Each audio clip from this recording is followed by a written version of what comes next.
Nga 1 nëntori, qytetarët që përdorin linjat urbane të Bashkisë Kamës, konkretisht Kamës-Tiranë dhe Paskuqan-Tiranë, kanë paguar 50 lekë për bilet nga 40 lekë që ka qenë. Rritje kanë pësuar edhe abonet mujore me 200 lekë.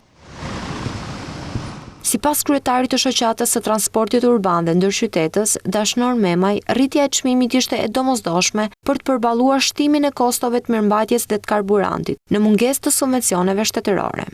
Pas diskutimeve me Këshillin Bashkiak dhe relacioneve ekonomike të dërguar nga ana jon, u dakordsuar që të ketë rritje çmimit biletës për 2 linjat me 10 lekë. Nuk është çështje fitimit të operatorëve, është thjesht çështje për të ofruar shërbimin sepse me këtë kushte që ishim, nuk mund të ofrohet një shërbim, autobusat filluan të reduktohen, flota e mjeteve filloi të reduktohet, oraret të zgjaten, pastaj në stacione kishte një numër qytetarësh të grumbulluar më të madh.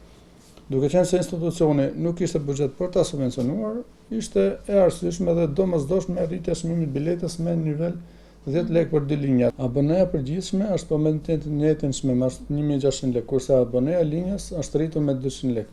Ndërsa operatorët flasin për nevojë ekonomike, qytetarët nga ana tjetër kërkojnë më shumë cilësi dhe orare më të rregullta nëse do të paguajnë më shumë. Rritja e çmimit, si gjithmonë, reflektohet në xhepat e qytetarëve, të cilët përveç rritjes së çmimeve të ndryshme, së fundmi do të duhet të përballen edhe me rritjen e çmimit të transportit.